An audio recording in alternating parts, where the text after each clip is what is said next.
अस्सलामु अलैकुम दोस्तों, इस वीडियो में हम जानेंगे कॉन्स्टिपेशन के बारे में, उसके काजेज़, उसके ट्रीटमेंट्स, डिफरेंट ट्रीटमेंट्स के बारे में हम जानेंगे। पहले हम जानेंगे कि कॉन्स्टिपेशन यानी कब्ज़ी जिसको हम बोलते हैं या कब्ज़ जिसको हम बोल देते हैं कि कैसे हो जाता है, इसके काजेज़ क्या-क्या हैं। पहला काज़ है डिहाइड्रेशन यानी पानी का कम पीना, उससे भी हो सकता है, यानी फ्लूइड का कम लेना उससे भी हो सकता है।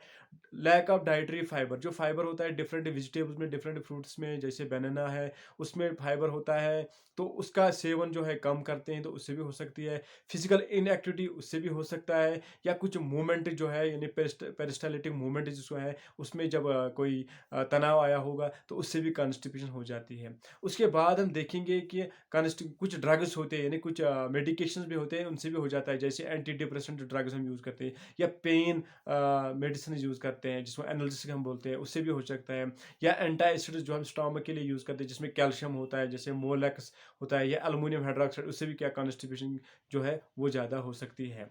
उसके बाद हम देखेंगे इसके ट्रीटमेंट्स क्या है। पहला ट्रीटमेंट जो है उसमें आ जाता है लैक्सेटिव एंड प्यूरिगेटिव्स, जिसमें आ जाता है, पहला जो आता है डाइटरी फाइबर। उसमें फाइबर होते हैं जैसे इसबगोल, हस्क, जैसे आपको वीडियो में नज़र आ रहा है। ये प्रोडक्ट हमें यूज़ कर सकते हैं। इसकी कंसंट्रेशन जो है वो हमें यूज़ करनी है 3 से ग्राम से लेकर 12 mg तक, 3 ग्राम से लेकर 12 ग्राम तक हमें इसको यूज़ करना है। रात के सोने के टाइम हमें यूज़ करना है, लेकिन कैसे खाना है, इसको गर्म पानी के साथ लेना है, यानी हमें 1 कप का गर्म पानी लेना है, उसमें ये डालना है, उसके बाद हमें इसका यूज़ कर सकते हैं। दूसरा जो होता है मिथाइल सेलुलोज, ये दूसरा प्रोडक्ट है, इसका हमें यूज़ करना है 3 ग्राम से लेकर 4 ग्राम तक हम इसका यूज़ कर सकते हैं। ये भी हमें गर्म पानी में लेना है, जो पानी का गिलास होता है उसमें लेना है, और बेड टाइम हमें, सोने के टाइम हमें इसको यूज़ करना है। दूसरा जो मेडिकेशन होते हैं, मेडिसिन होते हैं, उसमें है, वो है स्टूल शॉर्टनर। फ्रेंड्स, आपको पता है, जब भी किसी पर्सन में कॉन्स्टिपेशन हो जाती है, उसका जो फीकल मैटर होता है, यानी पेशाब जो होता है, या स्टूल जिसको हम कहते हैं, वो हार्ड हो जाता है। अगर वो स्टूल हार्ड ऐसे ही बाहर आ जाएगा तो उसके बहुत सारे ड्रॉबैक्स होते हैं या डिमेरिट्स होते हैं, जैसे उसमें पाइल्स होने के खतरा है, या एनल फिस्चर का खतरा है, जो वेसल्स होते हैं वो रप्चर होने के खतरे हैं, जो हमारे रेक्टम में होता है वो खराब होने के खतरा है, उसमें इंजरी आ सकती है। तो इसमें हमें एक स्टूल सॉफ्टनर जिसको हम कहते हैं, उसमें हम क्या-क्या यूज़ करते हैं, लिक्विड पैराफिन हम यूज़ करते हैं, जो हमें 15 ml से लेके 30 ml हमें यूज़ करना है। ये भी हमें बेड टाइम लेना है, ये हम ले सकते हैं।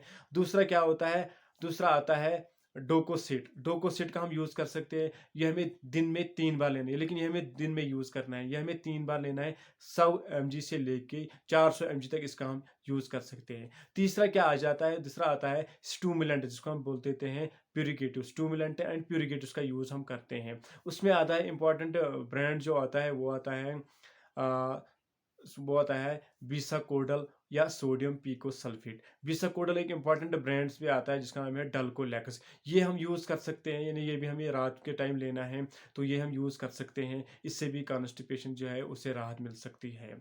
दोस्तों, यहाँ पर मैं आपको एक बात बताऊँ, जो प्रेग्नेंट वुमेन है वो इसका जो है बिकोसोडल जो है बिकोसोडल, या हम जिसको डल्कोलेक्स इंपॉर्टेंट ब्रांड होता है, वो इसका सेवन ना करें, क्योंकि इसके जो बच्चे पे है, जो थोड़े बहुत जो है उसमें बैड इफ़ेक्ट्स के खतरात है, तो इसका प्रेग्नेंट वुमेन इसका यूज़ ना करें।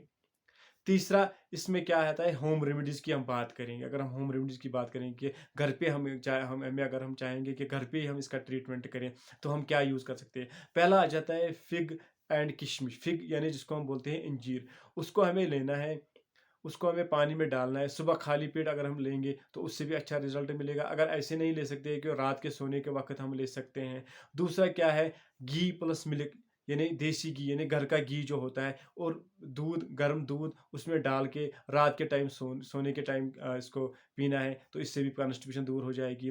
दूसरा एक अगर हम तीसरा हम देखेंगे, मतलब होम रेमेडीज़ में होता है कैस्टर ऑयल, जो वेजिटेबल ऑयल होता है। इसको हमें दिन में यूज़ करना है 1 से 2 बार, क्योंकि ये इसका इफ़ेक्ट जो है वो 1 या 2 घंटे में दिखाती है। कैस्टर ऑयल उसका हमें यूज़ करना है, लेकिन यहाँ पर ये मैं बताऊँ, कैस्टर ऑयल जो है ये भी प्रेग्नेंट वुमेन ना यूज़ करे, और वो जिसका लिवर वीक हो वो भी इसका सेवन ना करे, क्योंकि इसमें कंट्रा इंडिकेशंस हैं। तीसरा एक हिमालयन प्रोडक्ट आता है जिसमें हर्बोलैक्स, ये भी ट्रीटमेंट इसके लिए, कॉन्स्टिपेशन के लिए बहुत ही फ़ायदेमंद साबित है। तो आई होप आपको ये वीडियो पसंद आया होगा, तो please do like, share and subscribe my channel. Thank you.